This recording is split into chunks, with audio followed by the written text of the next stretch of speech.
آپ کے اوپر متاثر ہو تو مجھے محنت کرنے سے کیا ملے گا؟ لہذا پہلا فقرہ تقریر کا آپ کی سماعتوں کے لیے پیشکش ہے۔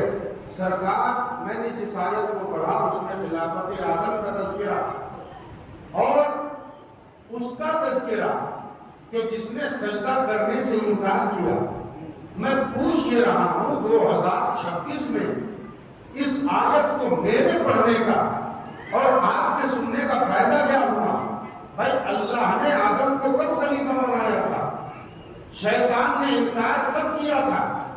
ابو البشر تھے آدم، خشت اول رکھی جا رہی تھی انسانیت کی، اور آج قرآن میں مسلمان پڑھ رہا ہے، میں نے آپ کے سامنے پڑھی ہے اور آپ نے توبن و کرہن سنی ہے، تو بھائی فائدہ کیا ہے؟ وہ آدم کا تذکرہ اتنے سو برس پہلے اور آج بھی قرآن میں موجود ہے۔ اللہ ذہنوں کو کھول رہا ہے کہ ہم تمہیں معیار بتا رہے ہیں کہ واقع ہو جاتے ہیں، مگر تذکرے اس لیے ہوتے ہیں کہ پتہ چل جائے کہ اچھوں کے ساتھ کون ہے اور بروں کے ساتھ کون ہے۔ توجہ رکھیے گا، ورنہ آدم کا تذکرہ کب ہوا تھا؟ نوح کا تذکرہ کب ہوا تھا؟ مگر قرآن کریم میں تذکرے قبلہ محفوظ ہے۔ یہ اس لیے ہے کہ ذہن انسانی کو جھنجھوڑ کے بتایا جائے کہ تمہارا ذہن حق کو جذب کرنے والا ہے یا حق سے منحرف ہونے والا ہے۔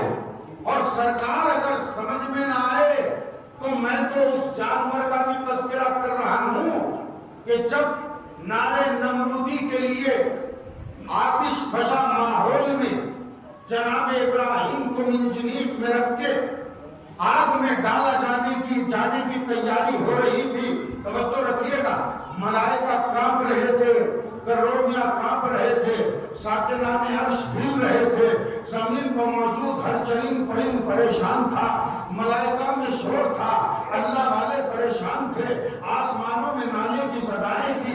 ایک روح زمین پر تیرا مواحد میرے خدا، اور یہ بھی جا رہا ہے آپ کی طرف، اسے بچا لے، کوئی نہ بچانے کے لیے آیا۔ تاریخ بتاتی ہے، دو روایتیں کہ ایک مینڈک، اور کوئی دوسری روایت میں ملتا ہے کہ ایک پرندہ اپنے منہ میں، بھائی مینڈک ہو یا پرندہ، ناطاقتی کا مظاہرہ ہے، کچھ بھی کہہ لیجئے، ایک چھوٹا سا جانور اپنے منہ میں پانی لے کے چلا، توجہ رکھیے گا، اور جب پانی لے کے چلا تو کسی نے کہا یہ پانی کس لیے؟ کہا ابراہیم کی محبت میں، ابراہیم کو بچانے کے لیے۔ تو کسی نے کہا اس نعرے نمرودی میں یہ ایک قطرہ پانی کیا کرے گا؟ کہا مجھے معلوم ہے کہ وہاں جانے سے پہلے سوکھ جائے گا، پانی جائے نہ جائے میری نیتیں قیامت تک لکھی جائے گی۔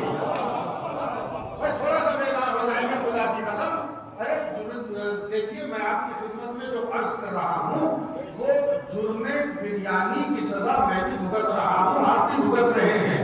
دیکھیے گرمی میں کھانا کھانے کے بعد ماحول ذاکر کا بھی یہی ہوتا ہے اور سامعین کا بھی، مگر آئیے تذکرہ آل محمد کا ہے، لہٰذا تھوڑا سا بیدار ہو کے سنیے۔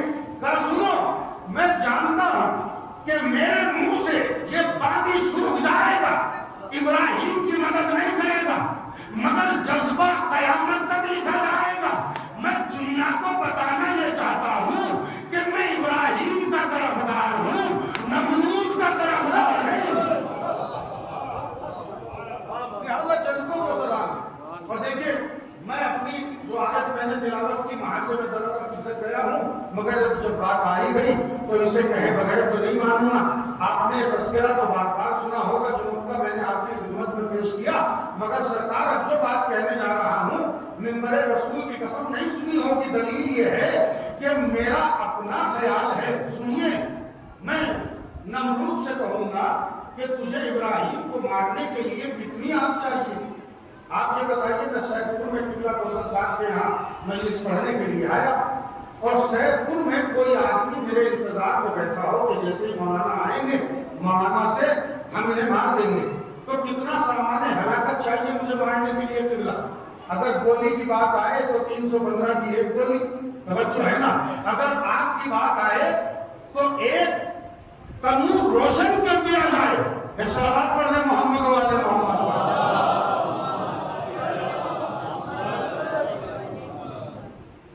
ایک اور صلوات پڑھ دیں. تو جو میں عرض کر رہا ہوں آپ کے ذہنوں میں ہے نا کہ کیا ضرورت ہے نمرود کو اتنی ساری آگ کے اہتمام کی. سر پر فلک آگ. اور قبلہ کی تائید میں اور علماء حضرات کی تائید میں جملہ کہہ رہا ہوں کہ اگر پرندہ گزر جائے تو خاکستر ہو جائے اتنی آگ.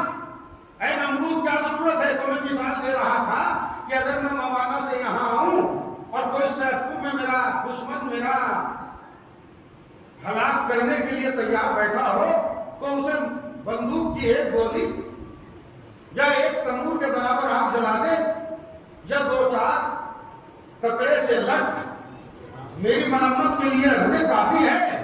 اس سے زیادہ انتظام کرے گا تو پیسہ خرچ کرے گا. اتنی جان مجھ میں نہیں ہے کہ وہ مجھے مارنے کے لیے ملٹری کو بلائے. توجہ رکھیے گا.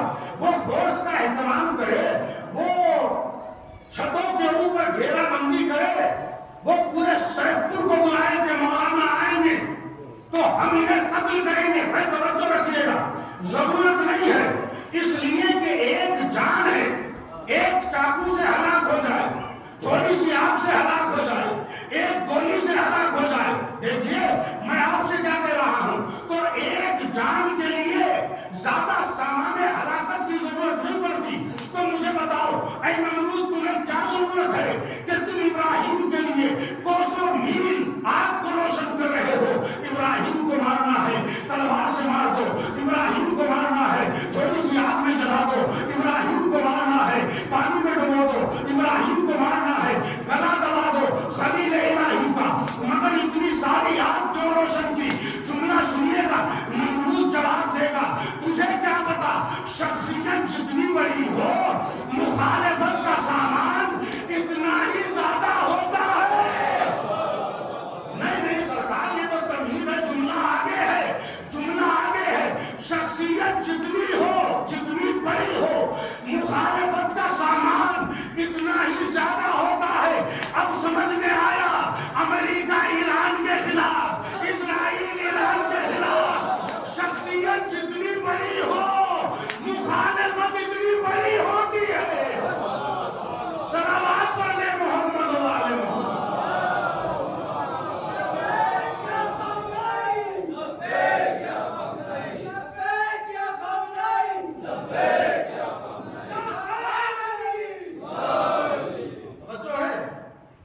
تو ابراہیم کو مارنے کے لیے کوسوں میل دور آگ کو روشن کیا, جبکہ ابراہیم تھوڑے سے سامان ہلاکت میں مر سکتے تھے.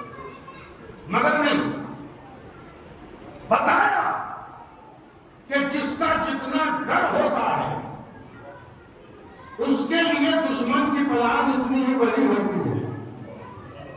مگر ایک جملہ کہوں, کل کے حالات کو آج کے حالات سے ملاؤ.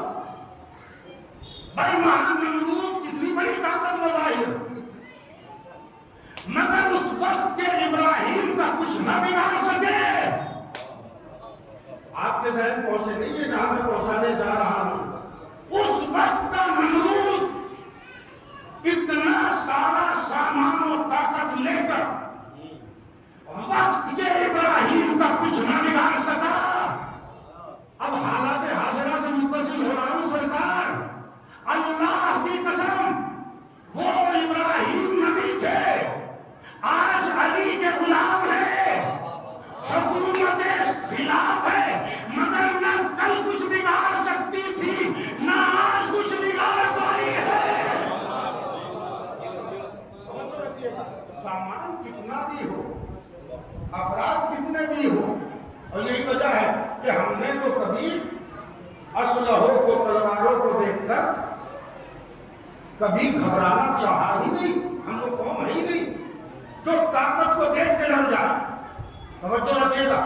یہاں تو آنسوؤں کی دھار سے خنجروں کے حلقوم کاٹے جاتے ہیں. ہم سامان نہیں دیکھا کرتے. آیت اللہ روح اللہ مسلم خمینی کیا روحانی شخصیت تھے. جب جا رہے تھے تو کسی نے کہا کہ آپ تو جا رہے ہو، یہ بتائیے کہ یہ انقلاب کیسے آئے گا، آپ کے پاس طاقت کیا ہے؟ ادھر اسلحے تو افراد، طاقت، پیسہ، دولت، افراد، ملک، کثرت سب ادھر ہے، آپ کے پاس کیا ہے؟ فکرہ سنیے گا کابش گرامی. روح اللہ رسول خمینی نے یہ نہیں کہا کہ ہمارے پاس اتنے میزائل ہیں، ہمارے پاس اتنے ٹینک ہیں، اتنا بارود ہے. کچھ نہیں. ارے مادیت پہ بھروسہ نہیں کیا، روحانیت پہ بھروسہ کیا. تھوڑا سا بیدار ہو جائیے خدا کے لیے. روحانیت پہ بھروسہ کیا. اپنی جیب سے ایک خاکے شفا کی ٹکیاں نکالی، ایک تسبیح نکالی اور نکال کے کہا اگر اس ملک کے پاس اسلحے ہیں تو میرے پاس یہ ہے. روحانی طاقت دکھا. دیکھیے غور فرمائیے گا، یہ روحانی طاقت دکھا. وہاں اگر طاقت ہے تو میرے پاس یہ ہے. آپ نے غور نہیں فرمایا. اور غور فرمانے کی بات تو ہے کہ کسی عقل مند کا کوئی کام حکمت سے خالی نہیں ہوتا. میں بے وقوفوں کی بات نہیں کر رہا ہوں، برا نہ مانیے گا. میں کسی بے وقوف کا منبر سے ذکر نہیں کر رہا ہوں، میں عقل مندوں کی بات کر رہا ہوں. عقل مند کا کوئی کام حکمت سے، کسی ریزن سے، کسی فلسفے سے خالی نہیں ہوتا. تو خمینی علیہ الرحمہ کتنے بڑے فلسفی تھے. انہوں نے طاقت کا اظہار کرنا تھا تو میں یہ کہوں گا عالم خیال میں اے رہبر، اے خمینی علیہ الرحمہ، اللہ آپ کے درجات کو بلند کرے.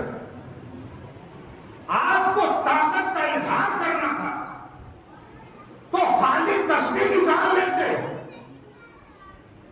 دیکھیے مجمع میں بڑے قابل افاضل پڑھے لکھے افراد بیٹھے ہیں. میں کس کا نام لوں، لہٰذا سب کو متوجہ کر کے جملہ کہہ رہا ہوں کہ خمینی علیہ الرحمہ کی حکمت دیکھو. آپ کو روحانی طاقت کا اظہار کرنا تھا تو خالی تسبیح نکالتے. جیسے مولوی لیے بیٹھے ہوئے رہتے ہیں، اکثر مجلس پڑھ رہے ہیں تو تسبیح ہے، بڑے متقی ہے صاحب منبر پہ بھی تسبیح پڑھیں گے. ارے بھائی جیب میں رکھ لیا کہ تمہیں مجلس پڑھنی ہے، اتنی ریاکاری نہ کرو. جب بیٹھیں گے تو بات کریں گے سرکار آپ کے حالات کیسے ہیں، آپ کے خیالات کیسے ہیں اور آپ کیسے ہیں، اور وہ ہماری خودکو کیسی ہے اور ہماری امی کیسی ہے اور ہمارا بھیا کیسا ہے، ہماری بہن کیسی ہے. یہ حربے ہیں. دیکھیے علماء بیٹھے ہیں، میں معافی چاہتا ہوں. کمال ہے جو سگے بھائی سے سال بھر نہیں بولتا وہ عوام میں جا کے ایک دم بھیا بنا لیتا ہے. خبر تو رکھیے. میں اس کر رہا تھا کہ ہاتھ میں تسبیح، اور بعض تو کیا کرتے ہیں سرکار کو ہاتھ پہ لپیٹنے کے بعد اسے ایسا لگتا ہے اللہ معاف کرے کہ اگر اس میں ایمان نہ ہو تو جیسے ہریدوار سے کلابہ باندھ کیا جا رہا، وہ پوری لپیٹنے کے بعد میں ایسے ہاتھ میں لے کر نہ اور مجلس پڑھ رہے ہیں صاحب. ارے عبادت ہو رہی ہے. آپ کی اس تسبیح کی جمبائی کا اور اسے پھیرنے کا کوئی فائدہ نہیں ہے. تو علماء کرام کی بعض عادتیں ہوتی ہے، سرکار کیا کہا جائے. لہذا خمینی صاحب کے ہاتھ میں بھی تسبیح اور خاک شفا کی ٹکیاں رہتی تھی.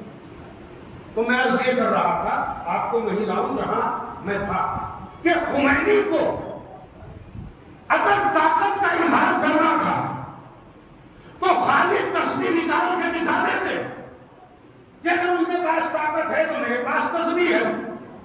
مگر نہیں جناب عالی، انہوں نے خالی تسبیح نہیں نکالی تو خالی خاک شفا نکال کے دکھا دیتے.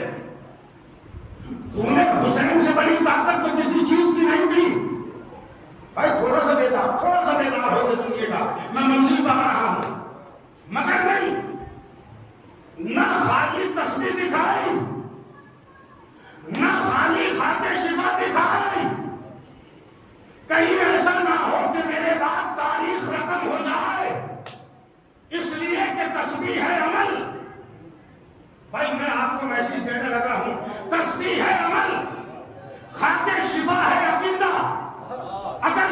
خالی خاتے شفا دکھائی تو قوم بہک جائے گی اور سمجھے گی عقیدہ ہی سب کچھ ہے،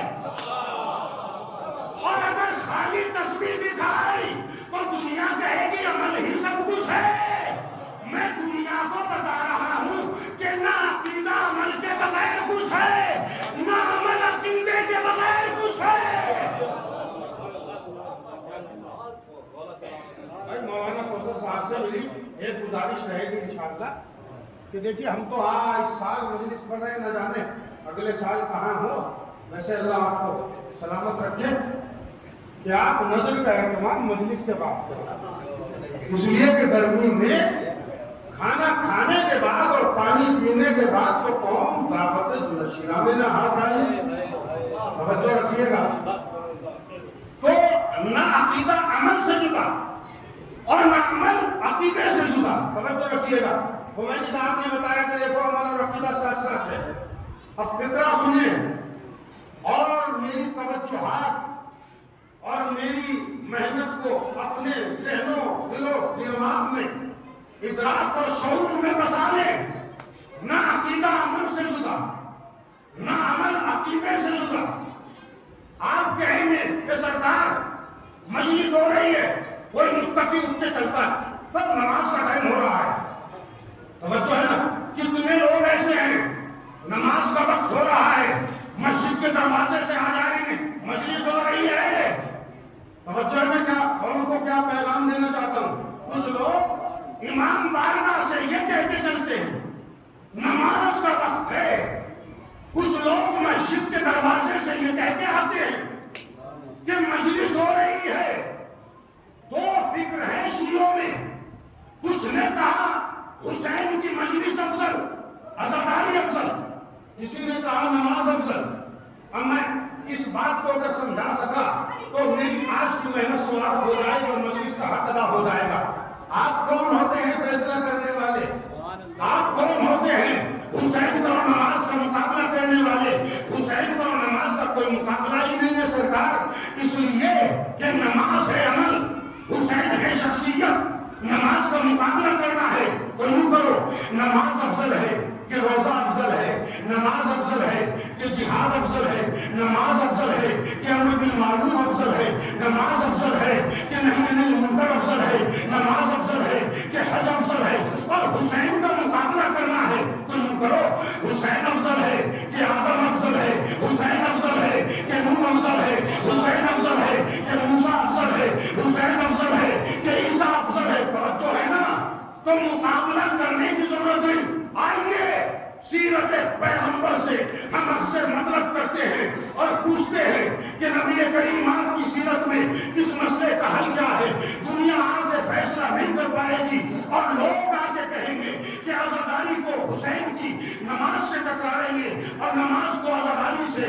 تو پیغمبر کی سیرت میں ہم نے دیکھا کہ پیغمبر مسجد میں ہے اور نماز کے عالم میں ہے۔ بھائی افضل عبادت ہے نماز، نماز کا افضل رکن ہے سجدہ، اور سجدے کے عالم میں حسین پشت رسالت پر آ کے بیٹھ جاتے ہیں اور پیغمبر احساس کرتے ہیں کہ حسین میری پشت پر ہے، ذکر سجدہ کو دور دیتے ہیں۔ احساس کیا کہ حسین ہے، ذکر سجدہ کو دور دیا، احساس کیا کہ حسین ہے، ذکر سجدہ کو دور دیا۔ 70 مرتبہ ذکر سجدہ کو دور دیا تو 70 مرتبہ یہ محسوس کیا کہ حسین ہے۔ تو اس کا مطلب یہ ہوا کہ اگر نماز میں ان کا تصور آ جائے تو تمہاری نماز باطل ہوگی، رسول کی نماز باطل نہیں ہوگی۔ ابھی نتیجے پر نہیں آیا ہوں، نتیجے پہ نہیں آیا ہوں، لیکن نماز اور حسین کا عزاداری کا کوئی ٹکراؤ نہیں ہے۔ آ گئے سجدے میں رسول ہیں اور حسین آ کے پشت پر بیٹھ گئے۔ واقعہ آپ نے بار بار سنا ہے، میں نتیجہ دینے کی کوشش کروں گا۔ پیغمبر نے محسوس کیا، ذکر سجدہ کو دور دیا۔ اب میں نتیجہ نکالوں، آج کے بعد بحث ختم کر دینا، عزاداری حسین کو نماز سے ٹکرانے کی ضرورت نہیں سرکار۔ سچویشن کیا ہے؟ پیغمبر ہے سجدے کے عالم میں اور حسین پشت پر ہے۔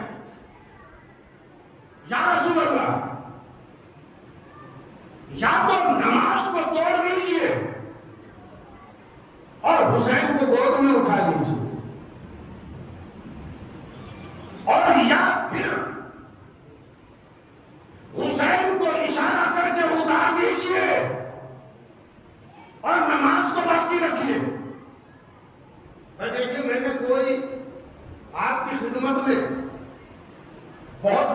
فلسفہ پیش نہیں کیا، سامنے کی بات ہے.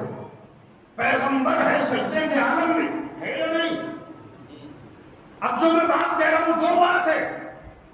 یا رسول اللہ، یا تو نماز کو توڑ دیجئے نعوذ باللہ، اور نماز کو توڑ کے حسین کو اٹھائیے، یا پھر ایسا کیجئے کہ ذرا ہاتھ کے اشارے سے حسین سے کہیے کہ کچھ سے اتر جائے، نماز کو باقی رکھیے. مگر نہیں، کمال اعتدال مزاج رسالت دیکھو، نہ نماز کے لیے حسین کو چھوڑا، نہ حسین کے لیے نماز کو توڑا. اس کا مطلب یہ ہے کہ سیرت رسالت میں طے ہوا کہ آج نہ میں حسین کے لیے نماز کو چھوڑ رہا ہوں، نہ نماز کے لیے حسین کو چھوڑ رہا ہوں. کل اگر وقت آئے تو نہ عزاداری کے لیے نماز کو چھوڑنا، نہ نماز کے لیے عزاداری کو چھوڑنا. صلوات پڑھ دیں محمد والے.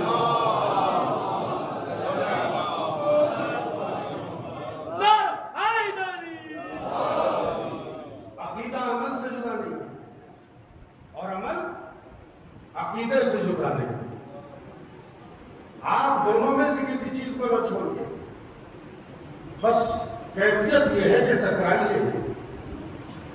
آپ تصادم کا شکار نہ کریں، ایک دوسرے کو ٹکرانے کی بات نہ کریں، مقابلہ آرائی نہ کریں. اس لیے جملہ کہہ رہا ہوں سنیے. اور آپ مجھ سے توقع کیے بیٹھے ہوں گے کہ صاحب بڑی گنہ گار مجلس پڑھوں گا، مگر جو بات کہہ رہا ہوں ساری زندگی یاد رکھیے گا. آل محمد کے ہر تذکرے سے ملی ہوئی ہے نماز. میرے بھائیوں میں ہاتھوں کو جوڑ کے کہہ رہا ہوں، آپ مجھ سے بہت افضل ہیں، آپ مجھ سے بہتر ہیں. برا نہ مان جائیے گا جو میں کہہ رہا ہوں. حسینیت صرف تبرکات کھا کے محرم میں حسین کی بھوک اور پیاس کو بھول جانے کا نام نہیں. مقصد حسین کو سمجھیے. آل محمد کا تذکرہ نماز سے جدا نہیں، اور نماز آل محمد کے تذکرے سے جدا نہیں. دلیل دو، سنیے دلیل سنیے گا سرکار. آپ نے کبھی غور کیا؟ میں بھی مسائل نہیں پڑھ رہا ہوں، صرف ایک جملہ کہوں گا. امام حسین ذکر شہادت کیا ہے کہ سجدے کے عالم میں آپ کے گردن کو کاٹا گیا. حسین کا ذکر سجدے کا ذکر. توجہ رکھیے گا. مسلم ابن عقیل کے بچوں کی شہادت آپ نے سنی. 2 رکعت نماز پڑھنے دیں، شہادت کا ذکر، نماز کا ذکر. دیکھیں میں بہت عجیب بات کہہ رہا ہوں. منبر رسول کی قسم ممانے کے کچھ مومنین اتنی تو گواہی دیں گے کہ میں چاہتا تو آپ کے سامنے فضائل پڑھ کے بہت آپ لے لیتا، اور آپ دے دیتے، زبردستی لے لیتا، مگر میں کچھ پیغام دینا چاہتا ہوں. آل محمد کے تذکرے سے نماز ملی ہوئی. حسین کا ذکر، سجدے کا ذکر. مسلم ابن عقیل کے بچوں کا تذکرہ، 2 رکعت نماز پڑھنے دے، نماز کا ذکر. مسلم بن عقیل کا کوفے کا تذکرہ، نماز پڑھا کے مڑے تو کوئی نہیں کہا، نماز کا ذکر. توجہ ہے. ارے حد یہ کہ مولا علی کا تذکرہ. اب میرے سامنے قوم کے اچھی شخصیت اور محسن ڈاکٹر جمال زیدی صاحب بیٹھے ہوئے ہیں. آپ یقین مانیں کہ کسی کی منہ پہ تعریف کرنا اچھا نہیں ہے. میرے لیے جو انہوں نے حسن سلوک کیے ہیں، میں دعا دے سکتا ہوں. میں ایک مثال دے رہا ہوں. ان کے میڈیکل ہاسپٹل میں اگر میرا کوئی عزیز زیر علاج ہوتے ہوئے مر جائے، لیکن مثال کو مثال سے سمجھیے گا، تو میں جب بھی میڈیکل ہاسپٹل کے سامنے سے گزروں گا تو سچ بتاؤ مجھے میرا عزیز یاد آئے گا کہ نہیں آئے گا؟ ذرا بیدار ہو کے سنیے. تمہیں حسین ابن علی کی معرفت کی قسم، جب بھی میں ہاسپٹل کے سامنے سے گزروں گا مجھے میرا عزیز یاد آئے گا، ضرور یاد آئے گا. اور جب میرا عزیز مجھے گھر بیٹھے یاد آئے گا تو میڈیکل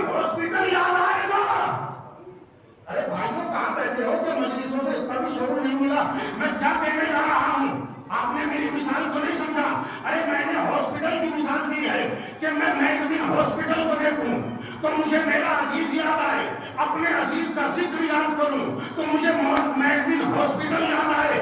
ارے آل محمد کے تذکرے میں یہی تو بات ہے کہ مسجد کوفہ کا تذکرہ ہو تو علی یاد آئے، علی یاد آئے تو نماز یاد آئے۔ میں جانتا ہوں کہ اس وقت ایسی خطابتیں کوئی سنتا نہیں ہے، آپ کی خطا نہیں ہے، اتنا بڑا پروگرام، سیف پور کا سب سے بڑا پروگرام، اور میں نہ جانے کیا لے کے بیٹھ گیا۔ مگر سنیے میرے بھائیو، حق ایمان یہی ہے، مقصد ایمان یہی ہے جو میں آپ کی خدمت میں پیش کر رہا ہوں۔ تو جب بھی آپ علی کا ذکر کریں گے، صبح کی نماز یاد آئے گی، اور جب صبح کی نماز پڑھنے جاؤ گے تو علی کی شہادت یاد آئے گی، اور اتنا منظم کیا ہے دوسرے کو نماز پڑھتے ہو زیادہ، السلام علیکم یا عبداللہ، حسین یاد آئے، السلام علیکم یا غریب الغربا، امام علی رضا یاد آئے، اپنے زمانے کے امام کو سلام کر لیا۔ میں کچھ کہہ رہا ہوں، اب میں آپ کی خدمت میں جو بات کہنے کی کوشش کر رہا ہوں سرکار عالی، وہ بڑی نازک سی ہے کہ ہر تذکرے کو آل محمد نے دین سے ملایا ہے۔ دیکھیے عاشور کے دن ابو سمامہ سیدادی کا وہ جملہ کہ مولا حسین یہ نماز ظہر کا افضل وقت ہے، کیا حسین نہیں جانتے تھے یہ نماز ظہر کا وقت ہے؟ نہیں، دیکھیے قبلہ بیٹھے ہیں، ایک متباہر عالم ہے، بڑی شخصیت ہے، بھائی نماز ظہر کا وقت صحیح سے ہوا بھی نہیں تھا۔ جتنا جملہ مسلم بن اوسجا نے کہا اتنا جملہ ادا ہونے کے بعد ظہر کی نماز کا وقت ہوگا، بس ادھر وقت ہونے والا تھا۔ ادھر ابو سمامہ سیدانی نے کہا حاضر اول وقت لصلاۃ الظہر، مولا یہ نماز ظہر کا اول وقت ہے، جی چاہتا ہے کہ یہ نماز آپ کی اقتدا میں ہو جائے۔ کیا حسین نہیں جانتے تھے کہ ظہر کی نماز کا وقت ہے؟ جانتے تھے۔ ابو سمامہ سیدانی نے کہہ کے بتایا کہ جو حسین کا سچا حسینی ہو اسے نماز کا اتنا ہی خیال ہونا چاہیے۔ دیکھیے مقدے میں آپ بڑی ہے سخن گسترانہ بات، میں کیا کروں کہ نہ جانے دل آج اس طرح کی بات کرنے کے لیے کیوں بے چین ہوا ہے۔ جو حسینی ہو اسے اتنا ہی نماز کا خیال ہونا چاہیے۔ اور سرکار ایک بات اور سنیے گا، نماز کو یہ بھی سمجھ کے نہ چھوڑیے کہ آپ جسے زندگی بھر چھوڑ رہے ہو وہ آپ کو وقت آخر بھی نہیں چھوڑتی۔ توجہ ہے، ساری زندگی آپ نے نماز کو چھوڑی مگر نماز نے آپ کو نہیں چھوڑا۔ دیکھیے میں اور تو زیادہ تبلیغ نہیں کر سکتا، اور تو زیادہ آپ کو بہت زیادہ نصیحت نہیں کر سکتا، مگر ایک بات ضرور کہنا چاہتا ہوں کہ بے عمل انسان یا بد کردار کتنا ہو وہ اس کا خدا کا معاملہ ہے، لیکن اتنی گنجائش تو چھوڑ دے کہ وطن کے لوگ جب نماز جنازہ میں چوتھی تکبیر کہیں اور یہ کہیں کہ پروردگار ہم کچھ نہیں جانتے اس کے بارے میں بس خیر جانتے ہیں، تو انہیں یہ کہتے ہوئے شرمندگی نہ ہو۔ انہیں شرمندگی نہیں ہونی چاہیے۔ تو نماز آل محمد کے گھرانے کی پہچان ہے، اور میں نے عرض کیا کہ تذکرے کو آل محمد نے نماز سے جوڑ دیا ہے۔ ابو سمامہ سیدانی، حسین کا آخری سجدہ، مسلم ابن عقیل کی نماز، اسران مسلم کی نماز، توجہ ہے۔ اور اب فقرہ سنیے گا، بس ارباب ایسا میں پڑھ چکا، موسم اور خیال اور میری طبیعت اور آپ کے حالات اجازت نہیں دیتے، بس ایک جملے سے مسائل کی طرف آؤں گا۔ حسین کے قافلے میں ایک محسن تھے، حجاج بن مسعود، توجہ ہے، روزانہ اذان کو کہتے تھے مگر اذانیں شب صبح عاشور کو حسین نے علی اکبر سے دلوایا۔ کبھی غور کیا آپ نے؟ کہ یہ صبح عاشور کی اذان علی اکبر کیوں دے رہے ہیں؟ جناب قاسم سے کہلوا دیجیے بھائی 2 وجہ میری سمجھ میں آتی. پہلی تو وہی جو امام کے کام میں ہدایت ہوتی تاکہ جوان جب صبح کی اذان سنے تو علی اکبر یاد آئے، اور جب اکبر کا تذکرہ سن کے جائے تو صبح کی نماز نہ چھوڑے. اور دوسری وجہ یہ ہے کہ جب کربلا کے میدان میں میرے لال کی صدا گونجے تو حسین یہ کہہ چکے تھے نا کہ پروردگار گواہ رہنا میرا وہ بچہ جا رہا ہے جو شکل و صورت میں بولنے چالنے میں بالکل تیرے رسول کے مشابہ ہے. تو جب علی اکبر کی صدا میدان کربلا میں گونجے تو دنیا یہ سمجھ لے کہ رسول اذان دے رہے ہیں. کوئی یہ نہ کہے کہ ہمیں پتہ نہیں تھا کہ ہم نے کس پہ حملہ کیا ہے. اذان علی اکبر سن کے دنیا کو رسول یاد آ جائے، رسول یاد آئے تو نواز رسول یاد آ جائے. علی اکبر سے اذان دے. آپ ایسا سنیں گے دنیا میں کوئی بیٹا ایسا نہیں ہوگا جیسا اللہ نے حسین کو اکبر دیا. خدا کی قسم ایک شخص نے امام حسین سے آ کے مولا میرے حق میں دعا کیجئے کہ اللہ مجھے اکبر جیسا بیٹا دے. اور بابا ایسا مسائب تو اسی منزل پہ تمام ہو جائیں گے، باقی تو میں رسم مجلس ادا کروں گا. آگے کہا مولا آپ اللہ سے دعا کیجئے کہ مجھے اکبر جیسا بیٹا ملے، یعنی اتنا ہی خوبصورت بیٹا مجھے اللہ دے. حسین نے کہا بھائی ساری دعائیں مانگنا مگر یہ دعا نہ مانگنا. کہا کیوں؟ اس لیے مولا کہا یہ بتا کہ اگر تجھے اللہ بہت خوبصورت بیٹا دے جو اکبر کا غلام ہو، اکبر کی شبیہ ہو، اور تو کہیں جنگل بیابان میں ہو اور اس کے پیر میں کانٹے چبھ جائے تو کیا کرے گا؟ ابھی خیال ہے بیٹے کا، بیٹا ہے نہیں. ایک مرتبہ آنکھوں سے آنسو آ گئے جیسے آپ رو رہے ہیں، اور رو کے کہا مولا میں کلیجہ پکڑ کے بیٹھ جاؤں گا اگر اتنے پیارے بیٹے کے پیروں میں کانٹے لگ جائے. حسین نے آہے سرد بھر کے کہا بھائی اسی لیے تو میں کر رہا ہوں، ارے میرا لال ہوگا کربلا کی زمین میں سینے پر نیزہ ہوگا.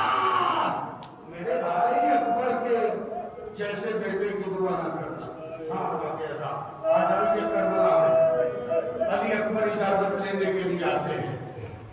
حسین کہتے ہیں میرے لال کیا کوئی تو جیسے بیٹے کو مرنے کی اجازت دے گا؟ علی اکبر واپس جاتے ہیں اور آ کے پھوپھی اماں کے پاس بیٹھ جاتے ہیں. پھر حسین کی خدمت میں آتے ہیں، بابا مجھے اجازت دے دیجیے. اب حسین کچھ دیر کے لیے آنکھیں بند کیے ہوئے ذرا حسین تسبیح الہی پڑھ رہے تھے کہ جب اجازت علی اکبر کو کئی مرتبہ نہ ملی تو جناب علی اکبر نے کیا کیا، حسین بیٹھے ہوئے تھے، ایک مرتبہ محبت میں اپنا چہرہ حسین کے قدموں پر رکھ دیا. بابا اب تو اجازت دے دیجیے، جملہ سنیے گا خدا کی قسم. حسین نے آنکھیں کھولی، آنکھیں کھول کے کہا اکبر یہ کیا کیا؟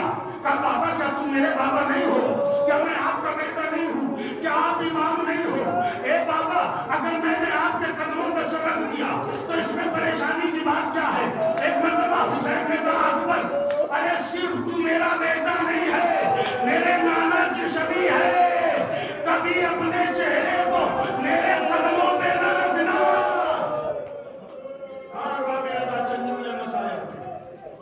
ارے اتنا پیارا بیٹا کہ اگر کبھی اکبر نے بغیر موسم کے پھل کا تقاضا کیا تو حسین نے جنت سے ہاتھ بڑھا کے بتا دیا.